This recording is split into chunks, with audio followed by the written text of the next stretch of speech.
In a move that I'll admit that I didn't expect, it appears that, at least based on this individual's reporting, Walz is actually one of the final contenders for the vice presidential ticket, which I didn't expect.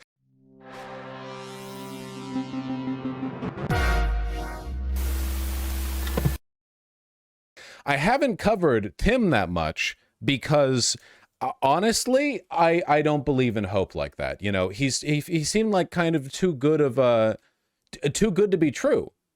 Now, as we all know, I hate Josh Shapiro. He's a Zionist and he's not one of the moderate ones, okay? He's been saying some wacky stuff, you know, despite some people being paid to say otherwise. I think that a very quick glance at his record makes it clear this guy would, if made the VP candidate, halt a lot of the momentum. One of the biggest things that Kamala stepping up over Biden has done is it's re-energized young people. Now, young people are stupid and they don't vote. However, they contribute an enormous amount of energy and they post disproportionately. In an era where a lot of people get their information from the internet, having young people out there posting and reposting memes or like info or really aggressively attacking people online in defense of their preferred candidate. Remember how aggressive the support base for Bernie Sanders was back when Bernie Sanders was running in 2016 and 2020 especially? One of the main reasons for that, it wasn't just because Bernie Sanders was popular. Keep in mind, Biden, Kamala, Elizabeth Warren, they were popular too. But who had the posting energy? Bernie, like easily Bernie. Bernie had the posting energy. And that was because he had the youngest fan base. Young, online, active. That's what Kamala Harris has now that Biden didn't have a month ago. If Josh Shapiro was made the VP pick, I think that would significantly dampen the spirits of a lot of people because Josh Shapiro sucks. As popular as he is in Pennsylvania, my hope is that Kamala Harris does well enough that we don't even need Josh Shapiro to win Pennsylvania.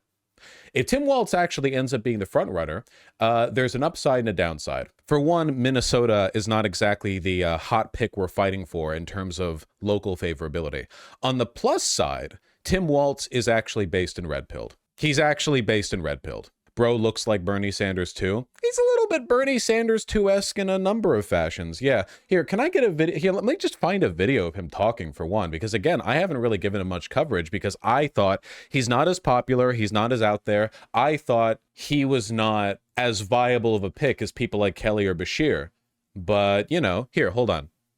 Walz in D.C. All eyes are on Minnesota's Governor Tim Walz, who is among top contenders. So I keep saying Waltz because that's easier for me to say than Walz. You know, Walz. I like train myself. Waltz comes off to me as like a much easier last name to say. A vice president position. Walz. This was a scene outside his temporary residence here in Minnesota Saturday. Walz is in Washington today for an interview with presumptive Democratic candidate Kamala Harris.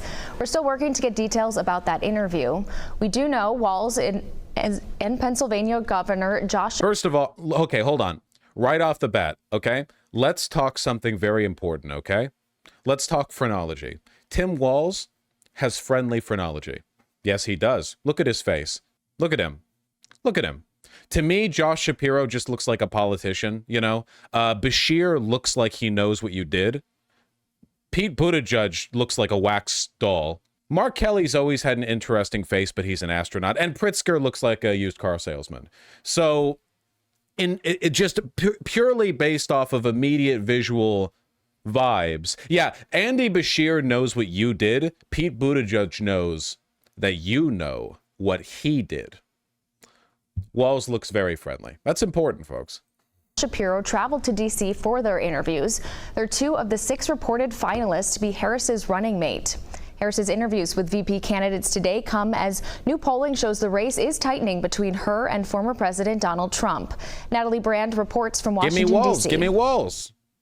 New CBS News polling shows the percentage of Democrats who say they'll definitely win Kamala Harris. Women busings. I thought that. So I apologize. I thought Walz would be here. You know where Walz is going to be? In this one. Come here, MSNBC. You know, Governor, I have so much I want to ask you about. But first, we know you're someone who's being considered for the VP slot, and I know you're not going to get into the process, so don't worry. But I don't have to tell you. I mean, you're a pretty popular choice out there. Clip of Walz working in a car. Okay, this is important. Yeah, Walz was one of the main they're weird guys, which is very important coming from like an older guy too. Hey everybody, Tim here. 11 days till the election, but it's my pro tip of the day out on the road. I got to show you this This right here is the headlight harness on a 2014 Ford Edge. Ford, this is unacceptable. It burned out hot on the connector. So for this right here, favorability ratings in the United States of America are skyrocketing right now. A guy taking a video of himself in a car being like, yeah, the carburetor, the catalytic converter, something. I don't know cars. $7.99 at Napa Auto Parts here in the city. You can replace this. Just clip off the back, use some shrink wrap connectors on there, tape it back together and put it back in. It's about a 5-minute fix and you're back on the road safe and sound. So pro tip of the day, second one is get out and vote for One Minnesota. Get out and let's take this state in a direction we know it needs. What a cool guy. Oh, hold on. We have more from the archives. Yeah, this was him after he signed the bill to make school lunches free for all, correct? Where he was just like means testing, you get a free lunch if you're in school. This is an insanely, this is like I'm gonna use this in the VP race picture energy right here. You know what I mean? That's crazy. It looks like a painting. Like it's so good it looks like a painting. Him and his daughter on a roller coaster. Oh, please. Also win a few times, including with his daughter, who he says tricked him into going on the most extreme ride at the fairgrounds. Take a look. Every year we as a family do something old and something new. I get to pick something, a classic, the old mill ride, to do that. And then Hope gets to pick something new. I think we're going to go do the slingshot. Which I don't know what it is, and they're keeping it from me. But then we're going to go get some food, corn dog. I'm vegetarian. Turkey then. And Turkey's then, meat. Not in Minnesota, turkey's special. And favorability ratings skyrocketing through the roof, folks. If you've never seen favorability this high, nobody hates him. You've never seen a presidential candidate like Kamala Harris with a favorability rating of 41% and a vice presidential candidate with a favorability rating of 100% before. No one has ever seen it. It is unprecedented. And we will go do some of those things and report back.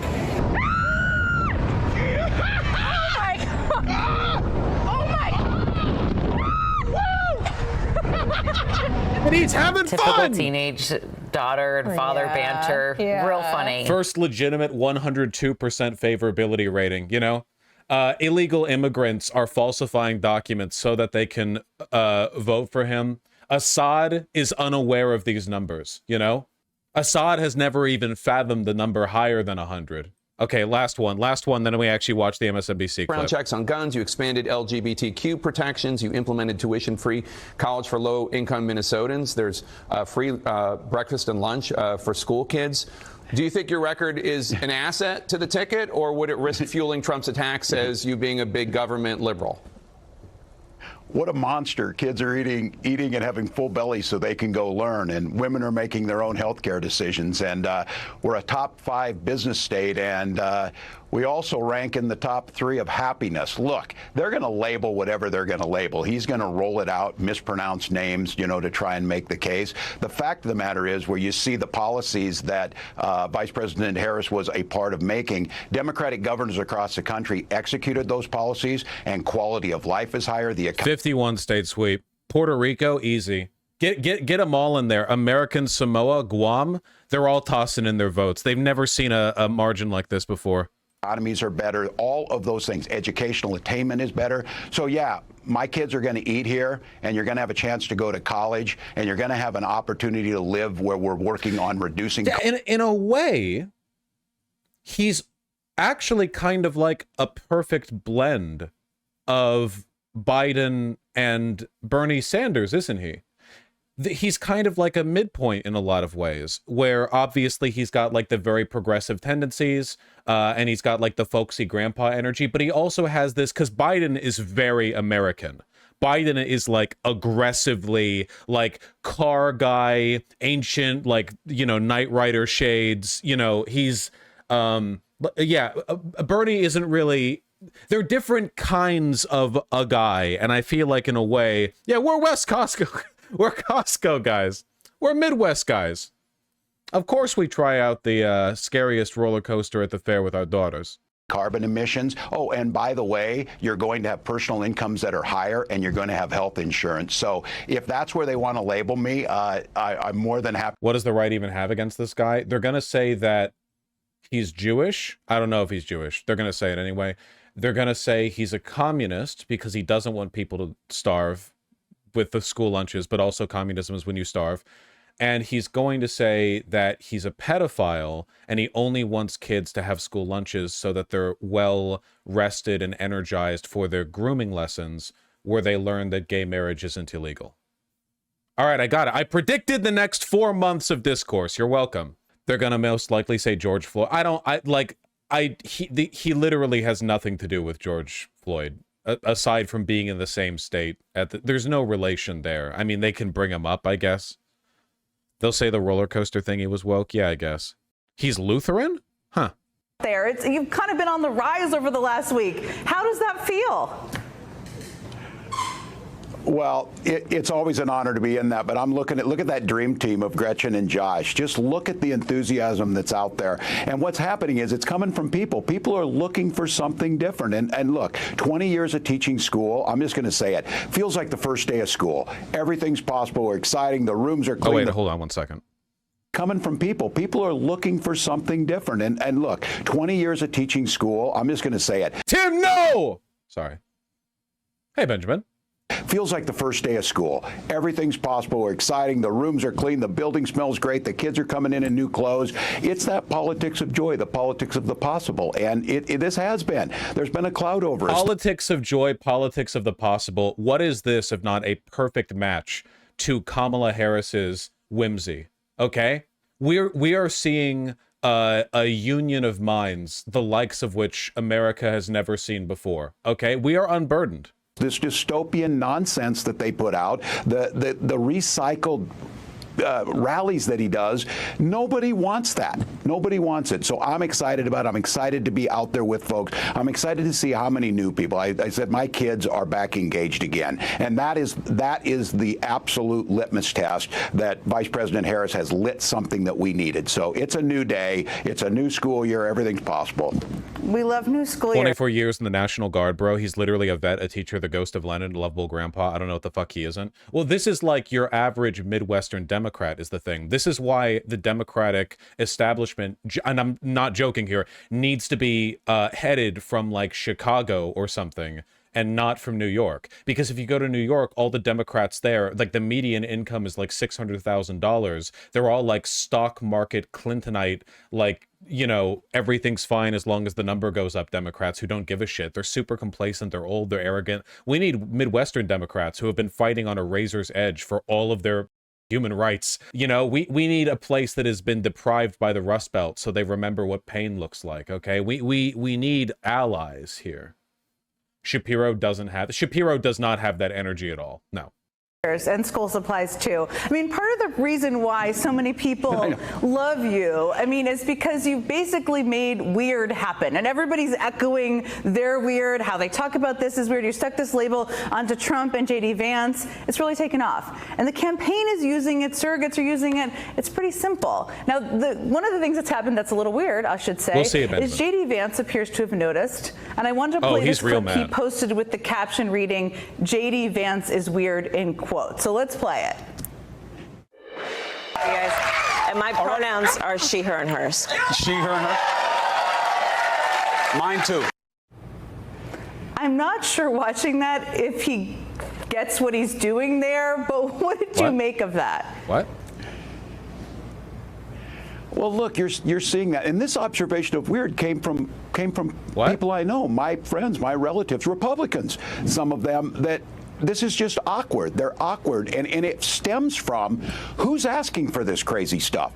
Who's asking to raise the price of insulin? Who's asking to get rid of birth control? They do these focus groups or whatever. Who's sitting in a bar in Racine, Wisconsin saying, we really need to ban Animal Farm? Nobody is. They're talking about real things. So when these guys... This is true. And I think this is another, important point to hit on. All the politics from the GOP come from the top down. The GOP tells you what to worry about. For the most part, the Democrats don't. Democrat messaging is usually centered more or less on stuff that you actually observe and engage with in real life, right? Basic economic and social policy that you actually care about. Whereas the talking points from the right are literally handed down by their like culture war infosec teams who, not infosec, they're like culture war disinfo teams that are like, yeah, this week we're going to pretend that critical race theory is being taught in elementary schools, and then we'll drop that talking point in 3 months, you know? Get in situations in front of real people and trying to pretend like they know what people are going through, they've got nothing to offer. And no one can picture them in their own lives. I brought this thing up that Donald Trump tries to mock Vice President Harris for laughing. And I made the point, you never see this guy laugh. You never see him do these normal things. Imagine when I go home at night, I pick up the Frisbee and throw it, and my dog catches it, he comes over, he gets the belly rub for being a good boy. Picture these guys doing that kind of stuff. They just can't. And what it allows us to do is... This is literally they ain't like us rhetoric, by the way, and we need it. Literally, yeah. Hey, have you noticed that all of the Republican politicians and all the Republican pundits are deranged freaks with abnormal relationships with everyone around them? Like they're all bought out psychopath ghouls that don't act like normal human beings. Isn't that weird, you know? Like, we give Hillary Clinton shit for being inhuman. I pardon me for sounding, I guess, like by adjacency, a Hillary stan. I promise you I'm not. Hillary Clinton would come across as relatively normal if she was a Republican. I'm not kidding. Next to Democrats, Hillary Clinton looks like a freak because she is. If you put her alongside people like Marjorie Taylor Greene, Matt Gaetz, the Trumps, she would look at worst, she would look like middle of the road in terms of how weirdly, inhumanly detached she is from the real world, okay? It's crazy. We hear where you're coming from. And I made the pitch that I watched that rally in St. Cloud, Minnesota, where he lied about the election and lied about everything. But the thing that I thought was so joyful is Kamala Harris is going to be there to provide reproductive health care to those women who were standing behind him. He's going to be there to make sure Social Security's there for those seniors who were standing behind him as he talked about nonsense. Going to be there to make sure that those workers can unionize to get a good job. That's the politics of this. Whether they vote for us or not, that's irrelevant. Taking the country forward with a positive message on things that work, that's what people are inspired about. I'm telling you, they got nothing. What are they going to pivot? What are they going to tell us about? I'm a Legion guy. They're not talking in the Legion clubs about banning books and things. They're wondering why this Project 25 cuts VA benefits. Why would they do that? Why is Donald Trump for doing that? And you never hear him talk about it. So this is a golden opportunity. Yes, they're weird. They prove that every day. It's an observation. You can't picture them doing these things. God, but what it does is it opens it up for a lot of really good people who want to know what the Democrats stand for. What can you guys do for us? And I think that's what the vice president's brought to the race. It's ultimately what elections are supposed to be about. You said something. Stuff like this works so well on people who are relatively apolitical or not super engaged, which again is like 40% of the voting population of this country, or the potential, the viably voting population, people of voting age, people who can vote. And you have like a person who wakes up from their daily stupor of not making enough money to like pay the bills properly, and everything in their life just feels like it's not really lining up. And then you go and like, okay, which party is speaking to my needs right now? Who do I want to vote for? And historically, the Democrat line has kind of been like vague, insincere appeals of things getting better, or quite possibly that things are already good. And then you look at the Republicans, and the Republicans are like, you know why things are going down the toilet? China, Mexicans, in school teachers are teaching your kids to be gay or whatever. And it's like, what is going on? Who's speaking to the everyman, you know? And I think that Bernie Sanders did to a large extent because he was so disciplined with his messaging. And I think that Tim Walz has that. I think he has that sauce as well, you know? How well he cuts through the culture war talking points to get right back down to the, you know, the meat of the matter. That's important. That's incredibly important. More Walz, please. Well, we got more of the video to look at. Something else that I found interesting and I've just been thinking about, that yet we all give Trump way too much credit, and Democrats should ratchet down some of the scariness. I mean, you said, quote, we're not afraid of weird people, we're a little creeped out, but we're not afraid. So I want to get you to expand on that a little bit, because I mean, you know, there are some scary things that Trump is planning to do. I'm not suggesting you're trying to back away from that, but tell me a little bit more about what you mean by that. Yeah, he's terrifying. He is going to strip reproductive rights. He is going to weaponize the federal government. He is going to take power. He is going to put the world at risk by pulling it out of alliances. But I think when you have these big things, and I would argue it's with climate change and homelessness, if it's an aspirational or a big thing that becomes too scary, people don't know what they can. From just a few days ago, for the past few years, I've not seen a turkey while hunting. Today, they mock me. Folks, they don't have numbers that go up this high. can personally do about it, and it gives him a power that he doesn't deserve. This guy's done nothing. He's accomplished nothing. He's never served in the military. He's never been successful at business. It's all, he comes out there and, you know, says, oh, I send the National Guard. Everyone knows that wasn't true in Minneapolis.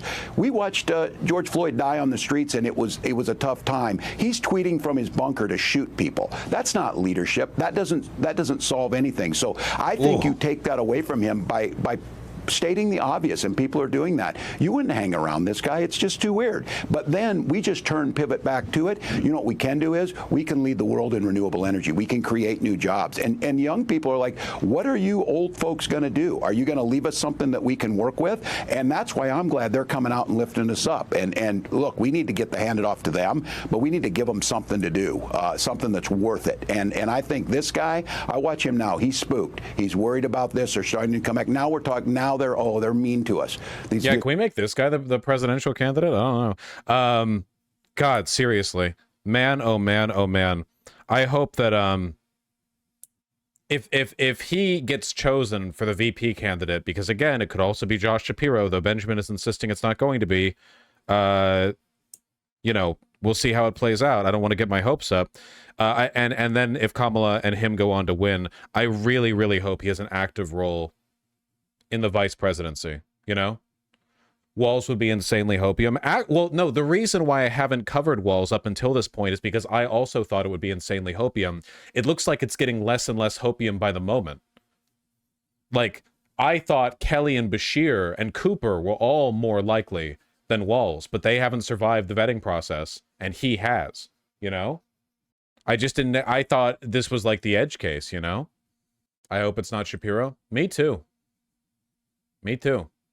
Yeah, apparently one of the reasons why there's a fuss right now over Josh Shapiro is because back when he was the district attorney in Philadelphia, there was, or sorry, not Philadelphia, Pennsylvania.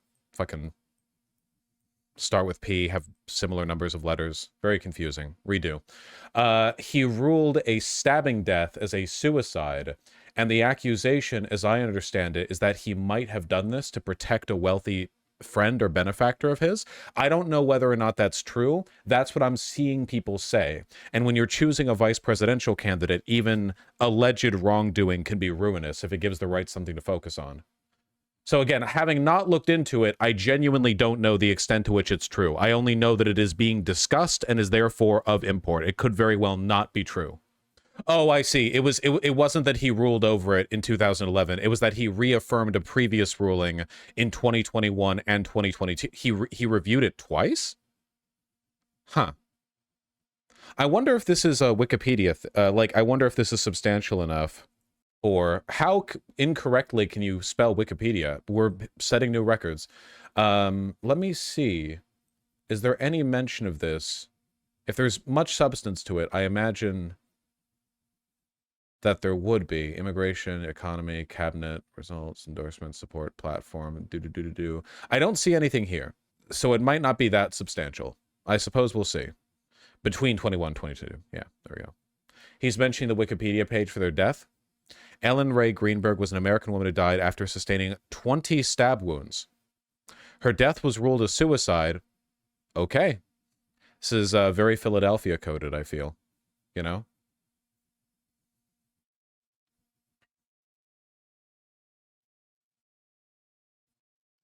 Where's that meme where the person is like bludgeoning themselves with a hammer and then they shoot themselves in their own head and then the idiot comes in, they're like, see, the FBI killed them or something like that. You know what I'm talking about? This is how you motherfuckers sound. On January 26, a Philadelphia hit blizzard prompting Greenberg to leave work and return to her apartment. At approximately 6:40, she was pronounced dead as the result of 20 stab wounds, including 10 to her back and her neck. There were also 11 bruises in various stages of resolution on her right arm, abdomen, and right leg. Classic suicide autopsy.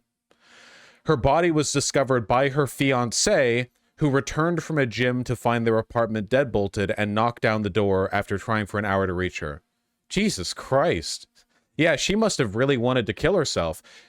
She gets back from work, she knocks down the door to get in. The crime scene was initially treated as a suicide by police investigators, but perchance was her fiancé a cop?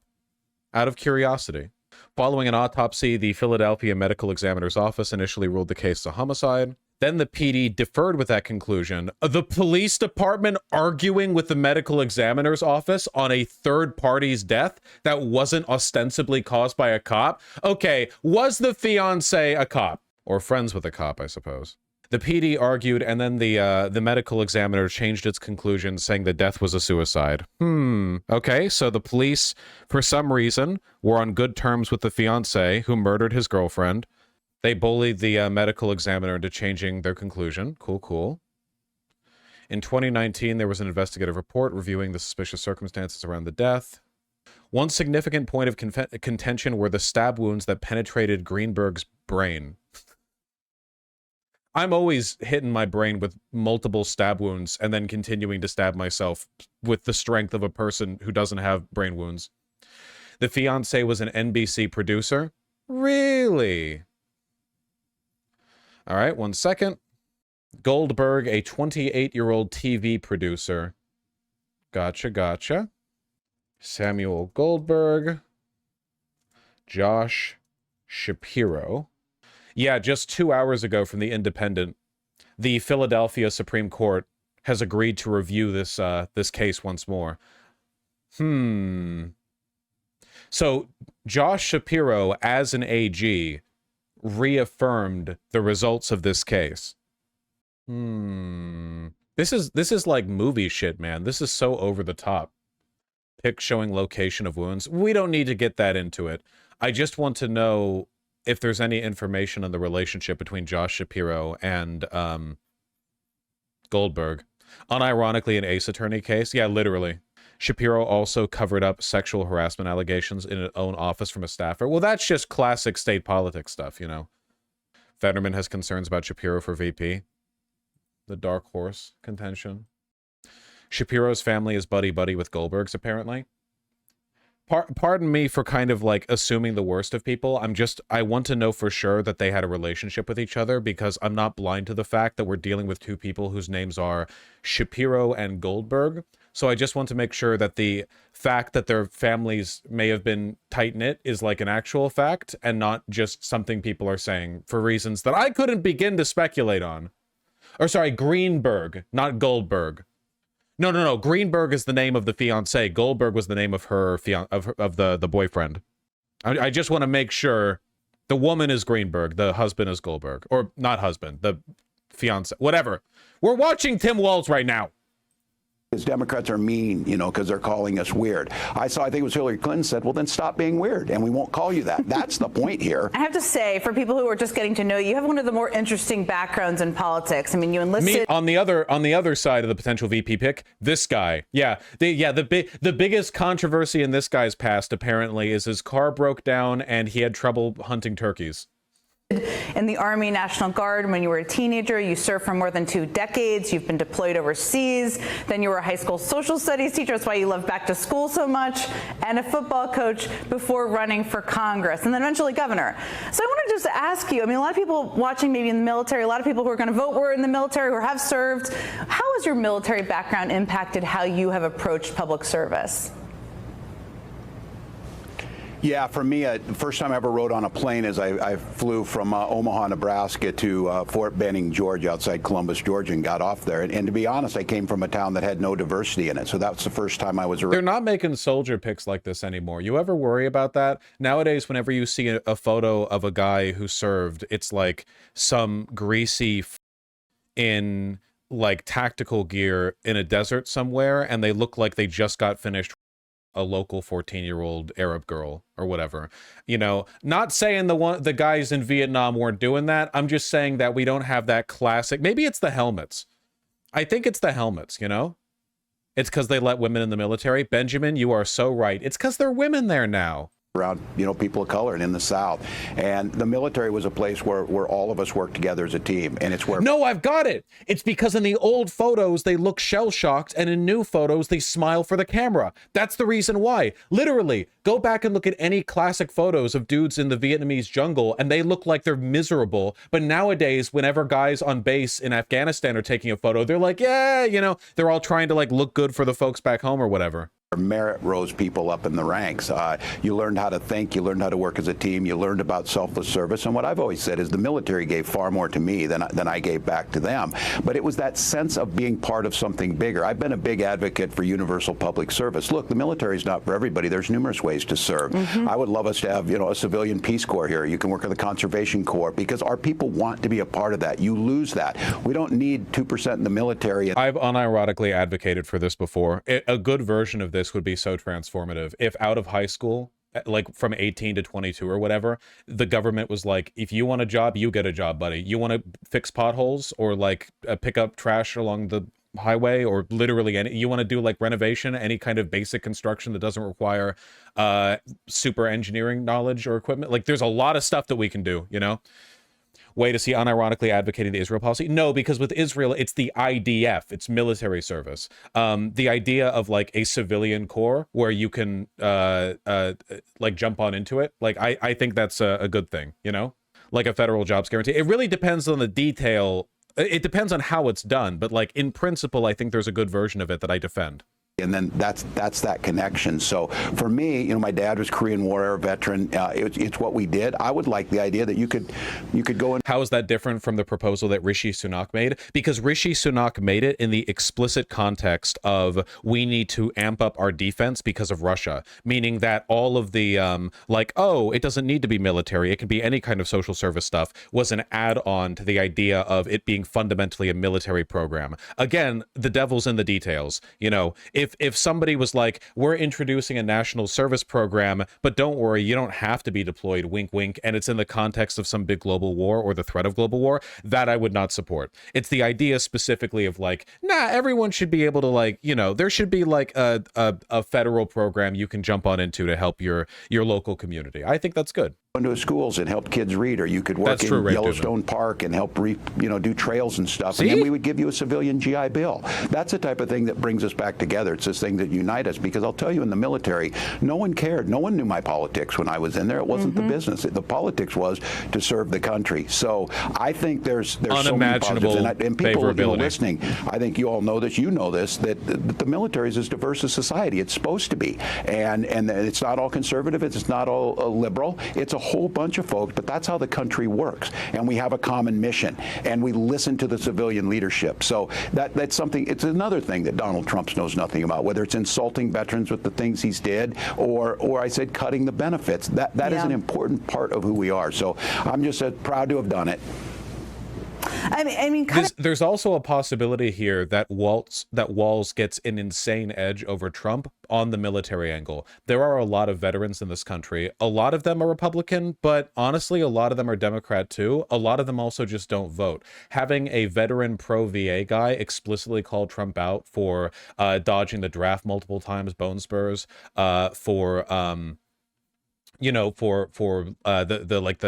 Project 2025 threatened VA cuts, all that business could potentially be huge, genuinely massive. Keep in mind that the mainstream position from Republicans right now on the military is that the military has gone woke and is therefore ineffective.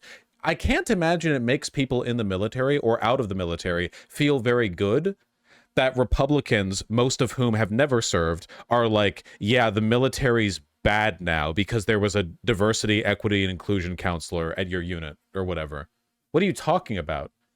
I don't know. It just doesn't speak to the camaraderie that military types tend to feel and express. Veterans benefits, which you have mentioned, you've done a lot of work on. It's important for people to understand that.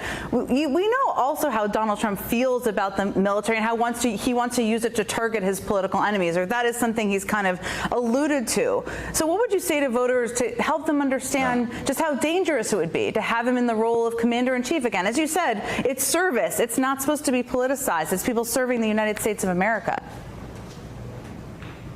Oh, it's huge. The Insurrection Act of 1804 was meant to use. We are a country that does not use our military on the streets against civilians. It was rescinded during Hurricane Katrina, and Tom Davis, a Republican congressman from Virginia. And I saw this, yeah. Happened to me. Something very nice just happened to me. A man came up to me, and he handed me his Purple Heart. Now, I said to him, is that like the real one or is that a copy? And he said, that's my real Purple Heart. I have such confidence in you. And I said, man, that's like big stuff. I always wanted to get the Purple Heart. This was much easier. This is not good rhetoric if you're appealing to a military constituency. There are like a number of problems with this. Hopefully most of them come across pretty obvious. Like, you know, yeah. Hopefully. Yeah, Trump wanting a Purple Heart after dodging the draft multiple times. Crazy. I always dreamed of having my legs blown off. Yeah. Don't take someone else's Purple Heart, Jesus Christ. Well, I mean, he again, there are, yeah, I don't know. Walz restored that because the idea of the executive having control over that. And just to be very clear, this was a concern across in George Floyd, in Minneapolis, and across many other cities, that Donald Trump would violate the Insurrection Act and use federal troops to suppress that. This is really something to pay attention to, posse comitatus. And serving in this, I serve as the Council of Governors, which are appointed. Donald Trump appointed me and reappointed by Joe Biden. It's 10 of us, 5 Republicans and 5 Democrats, that governors make sure that civilian leadership is what's in charge. Our National Guards are used by our states, and if they are federalized, then they go under the president's authority. But that is a line that can't be crossed. It's a line that can't be crossed of using the military to police civilians. So the project, of course, 2025 gets rid of the Insurrection Act, or basically moves in that direction. So I think understanding that the military reflects society and serves us, Donald Trump continues to try and divide us. And these were some of the most integrated. The military was one of the first places to integrate. It's one of the places where you rise by merit. It's one of the things where there's... This is true. I've said this before. I've said like various versions of this before, and I hope this doesn't get construed as some kind of like cringe liberal obsession with the concept of meritocracy. But there are structures of power that tend to be more meritocratic than others. Like on one side of things, you have institutions like the stock market or inheritance, where people can become very powerful basically just by luck or happenstance with no real effort invested. The military tends to be one of those fields where merit is more relevant, unless you're in a fascist autocracy where people are elevated due to political allegiance and not to competence. This is one of the reasons why the Pentagon doesn't like Trump, because the Pentagon is staffed, like all the, you know, the Joint Chiefs of Staff are filled up with stiff-collared, like West Point graduates who are all like ironing their socks every night before bed. You know, they're like extremely, I don't want to say they're proficient in like every element of their life because I don't want to glaze them up or whatever, but like that is the line they run with. You know what I mean? That's the way they engage with reality, not the way like a fascist would, you know, where it's more about sort of partisan allegiance, you know? It's the concept, yeah. The fact that the Pentagon doesn't like Trump is a huge boon to us, and this could kind of cement that in further. I've said before, by the way, the founding fathers, a lot of them were evil pieces of shit, but down to a man, they were pretty impressive people, largely because, you know, the sort of rigors of the environment of the Revolutionary War compelled competence from them, at least most of them, you know. It's certainly not like accident or happenstance. And I feel like over time, you ever get a feeling that if you go back and you look at the business magnates of like the 19th and 20th centuries, like your Carnegies or your Fords or your Rockefellers, and it's like these motherfuckers were incredibly evil, but they were built different. Nowadays, I don't think Elon is built different at all. Maybe I think he's built different, but like in a way. I think that Elon might be built different in the sense that he's exceptionally stupid. You take a look at your modern day, like venture capitalist Silicon Valley types, and I think that they're built different, like badly, you know? Again, I'm not saying that things used to be better or whatever. I'm just saying that I think there is a meaningful distinction between systems that do tend to incentivize meritocracy and systems that do not. And I think that as time has gone on, at least in the financial world, things have gotten less meritocratic. And I think that the military is, in some respects, kind of a holdover from that era, at least for now. Not necessarily. There are militaries all over the world where this is not the case. The IDF, for example, demonstrating profound incompetence and inefficiency, even when dealing with people that are, I don't know, 17 levels below them on the tech tree. The Russian army, likewise, because they're all political appointees, you know? They're all people who were, you know, who sucked Putin's dick the best. That kind of thing. Hopefully that doesn't happen here in America. At least, you know, not until after I die. Pride, and they try and take this. They try and take it and make it theirs. They don't. I think Democrats, we need to take back the flag. We need to make the case that we serve patriotically and we love this country. You already said that, means Benjamin. respecting the Constitution. You don't have to say things multiple times, Benjamin. I already think saw now them. this is changing. I see it. I see veterans out there. I see people that are making the case that what Donald Trump is doing is the antithesis of what all of us served for. It's such an important point, and for people to hear out there from somebody who has served. Before I let you go, you have a 23-year-old daughter. I know you did a fun video with her. Our military didn't seem very competent during Iraq and Afghanistan. Well, that wasn't really the fault necessarily of the military. That was like politically, we had no strategy for being there, you know? I mean, if you want to take a look at military competence, go look at the Operation Room video on the Gulf, the Operation Desert Storm, sorry. And you can see what military competence looks like. Yeah, I got stuck there between the Gulf War and Desert Storm, and my brain short-circuited for a second. We didn't have a political, we didn't have any goals in Afghanistan or Iraq after we invaded. I mean, the invasions were over instantly, you know? Today, and you also have a 17-year-old son. What do they make of this newfound attention you're getting? Are they making fun of you? Are they proud of you? Is it a combination of all of it?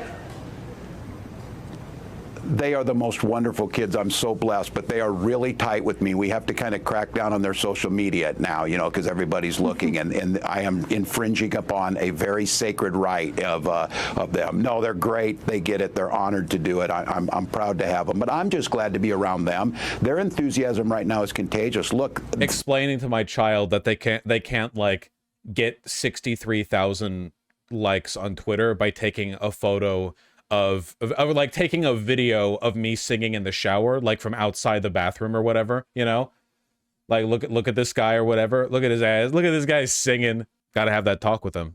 They're coming of age. My son will be able to vote for the first time this fall. He's excited about it. He's paying attention to it. It's not the dark, ugly things that we've seen for 8 years. So I'm going to give all shout out to Vice President Harris, who, you said it right, Jen, has become a cultural and a star. She is what we needed. She is the antidote to what was ailing us.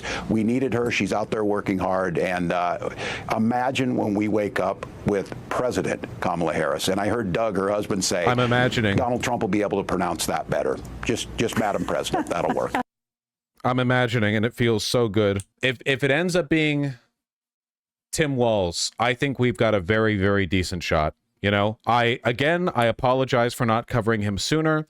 I have been sort of like peripherally aware of him for some time as a potential VP candidate. I didn't cover him, honestly, because I don't like getting people's hopes up when I don't feel there's much of a viable chance of them getting picked. But you know, I have to say, the Philadelphia Supreme Court reopening the investigation into that murder that was ruled a suicide, that Josh Shapiro also ruled a suicide on re-examination within days, that's like divine happenstance. You know what I mean? Pennsylvania Supreme Court, not Philadelphia Supreme Court. That's like crazy divine happenstance. That is genuinely remarkable. Classic East Coast corruption. Well, it's not really East Coast. Well, from my perspective, as somebody who was born in Los Angeles, East Coast is like, I don't know, anything east of the westernmost part of Tennessee. But they would disagree with that, you know? They're like, oh, no, you're including parts of the Midwest and the South and Appalachia and the da-da-da. And you know what I say to this? I say, I don't believe in any of that, okay? There are two coasts, and that's that. Anything east of Texas is East Coast. You got West Coast, East Coast, Texas. Okay, last clip of Walz that I'm looking at because he makes me happy. Last week was my first time. Trending in United States, 2,997 to 10. What? Is this an Aiden Ross thing? I'm in San Francisco and stayed down there. I was doing some meetings, woke up, did my 5-mile run through the Presidio to the Golden Gate, went back to my hotel, was downtown, and ended up leaving. And I'm like, that is the most beautiful city I've ever been in. And the temperature, and I see the Golden Gate or whatever. What they've done that. Look, have there been problems? Yes. Homelessness is an issue across the country.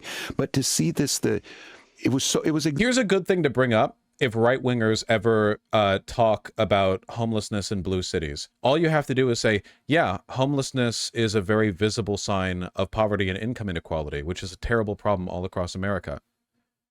Do you mind the poverty and income inequality, or only the homelessness when it's made visible? Because if we're talking poverty and income inequality, welcome to the Deep South. Welcome to Appalachia. Is it only when it's visible that you mind it? Only in the big cities that you like to travel to, then complain about? Or do you care about all poverty and income inequality? I haven't busted that one out in a debate before, largely because debates are for suckers, but I feel like that would be a good way of redirecting the conversation. A lot would probably bite the bullet and say they just don't care about poverty at all. Well, I mean, then they've opened themselves up to a lot of retorts, I'll say that much.